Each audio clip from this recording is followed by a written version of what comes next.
If you lived through the 90s, you probably remember WWJD bracelets. What would Jesus do? Since my channel is about helping people enjoy God's gift of food, I've had the question jokingly posed to me, what would Jesus eat? And it's actually not a bad question.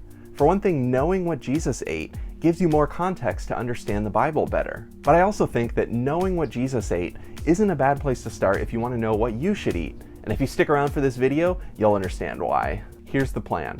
I'm going to spend the next 7 days eating only things that Jesus would have eaten. That means bread, olive oil, wine, figs, some fish, and maybe some things that'll surprise you. Oh, and did I mention bread?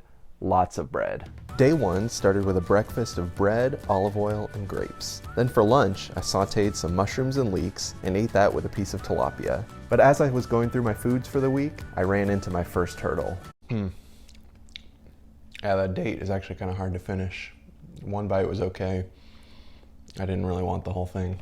At this point, it was time to make more bread. This flatbread is one of the kinds of bread that Jesus would have eaten. Bread would have been 50 to 75% of the calories for an ancient Israelite. I'm sticking to one kind of bread this week to keep it simple. I love eating this warm with a little goat cheese and olive oil, and that's exactly what I did for breakfast the next morning, along with some dried figs. For lunch, I made some lentils with sauteed onion and a little parsley.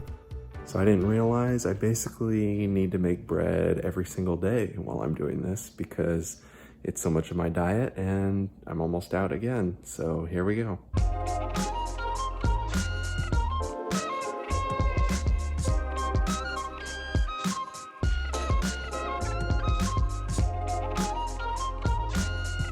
This is a lot of bread. By dinner on day 2, I was struggling with this self-imposed limitation and decided to get a little creative with the limited ingredients I had.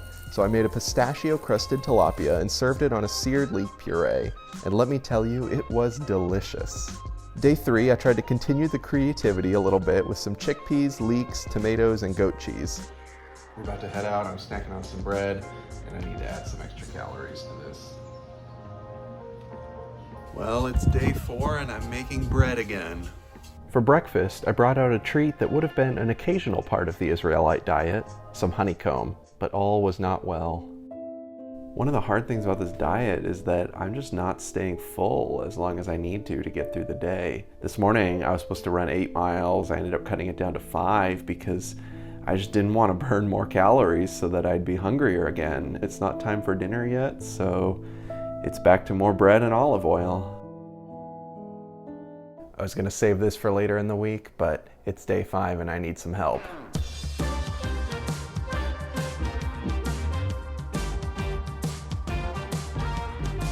While I'm making this, can you do me a favor? Let's get this video to 50 likes on YouTube. So click the like button, share it with your friends. Let's get this to 50 likes so we can help more people taste and see that the Lord is good.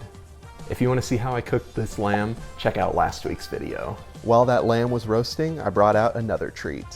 Then it was time for my first meat of the week. I hope you can see from this diet why eating lamb at Passover would have been so special. I served mine with some squash and potatoes. Then, of course, some of the leftover lamb became a lamb and barley soup with a stock made from the lamb bone. This ended up being pretty similar to a recipe I've shown before.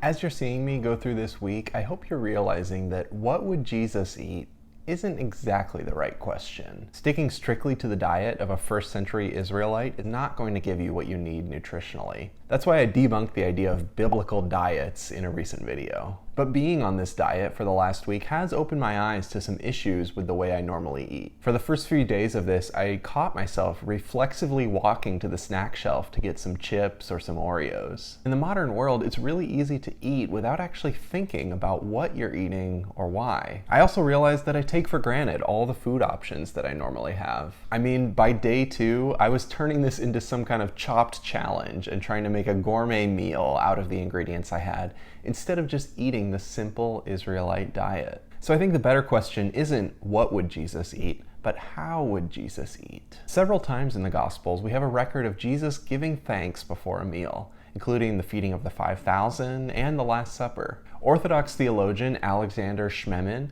wrote that the food we eat is given to us as a gift from God, and it's given to make God known to us. It is divine love made food. A friend asked me recently what to do about cooking burnout. when life is so busy that you just don't have the time or energy for cooking. Whether you're making a rushed spaghetti for your family or slow roasting a leg of lamb all day, recognize the food for what it is, a gift from the God who sustains you. So how would Jesus eat? He would eat with gratitude. He would eat with joy. And if he lived in the modern world, I'm sure he would be happy that he didn't have to get the majority of his calories from bread. And if you want to see how food was a part of Jesus' ministry, check out this playlist linked on screen. Okay, now I need to go get that. Way out here.